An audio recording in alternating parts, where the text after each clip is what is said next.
Трансфер цел на Барселона во летниот периоден рок е дефанзивецот Тиаго Силва од Пари Сен-Жермен. Каталонците испратили официјална понуда до Пари Сен-Жермен. Барселона е подготвена да плати 32 милиони евра за услугите на бразилскиот дефанзивец, сума која е за 10 милиони помало од она што ја плати ПСЖ минатата година. Но доколку навистина сака да го видат бразилецот на Nou Camp, Барселона треба да издвои повеќе од 45 милиони евра. Самиот фудбалер неколку пати досега ја искажа својата желба да се пресели во Барселона, а пред неколку дена имал средба со раководството на каталонците и потврдил дека е спремен да ги намали своите огромни примања кои му ги дава Пари Сен-Жермен. Сепак преговорите помеѓу Барселона и Пари Сен-Жермен ќе се одвиваат тешко бидејќи францускиот клуб инвестираше многу во бразилецот и нема намера да се откажува од него по никоја цена.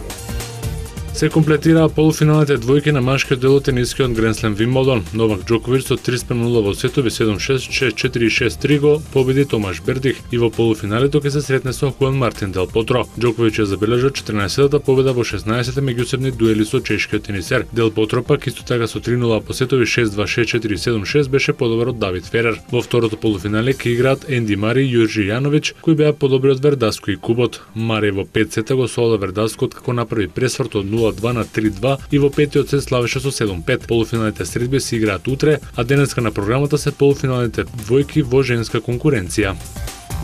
Во Барселона денеска беа излечени 4 групи за следната сезона во кошаркарската Евролига за сезоната 2013-14. Се очекува на интересно да биде во групата А, каде се наоѓаат екипите на Барселона, ЦСКА Москва, Фенербахче Улкер, Партизан, Будивелник Киев и Нант. Во групата Б ќе играат Реал Мадрид, Анадолу Ефес, Жалгирис, Броз Баскет, Емпорио Армани и Страсбур. Во Ц се сместени тимовите на Олимпијакос, Монтепаски, Уника Хамалага, Галатасарај, Стелмет Зиелона Гора и Баер Минхен. И во групата Д ќе играат Панатинаикос, Макаби Тел Авив, КК Лаборал, Локомотив Кубан, Црвена звезда и победникот од квалификациите. Првите 4 тима од секоја група ќе се пласираат во топ 16 фазата, која ќе биде составена од 2 групи од по 8 екипи. Новитет од оваа година е тоа што тимовите кои нема да се пласираат во топ 16 фазата ќе играат меѓу 32 најдобри во Еврокупот. Регуларната сезона почнува на 17 октомври, а претходно ќе се играат квалификациите од 1 октомври. Евролигата за следната сезона го одреди домаќинот на завршниот Final Four турнир. Тоа ќе биде градот Милано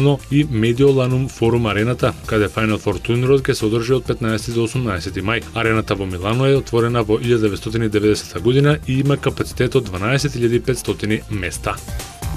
Градовите кандидати за организација на летните олимписки игри во 2020 година во Лозано ги представија своите кандидатури пред изборното тело на Меѓународниот олимписки комитет. Кандидатите имаа по 45 минути да се представат во најдобро светло, прикажа видеоматеријали и одговара на прашања на челниците на МОК. Потенцијални организатори се Мадрид, Токио и Истанбул. Меѓународниот олимписки комитет за Шпанија единствено го загрижува финансиската ситуација и големата невработеност. За Турција најмногу ги загрижува антивладините протести, а за Токио, кој веќе беше домаќин на игрите во 64-та година, како своја предност ја истакнаа сигурната економија и модерната сообраќајна мрежа на градот. Меѓународниот олимписки комитет, домаќинот на летните олимписки игри 2020 година, ќе го одреди со тајно гласање во Буенос Ајрес на 7 септември.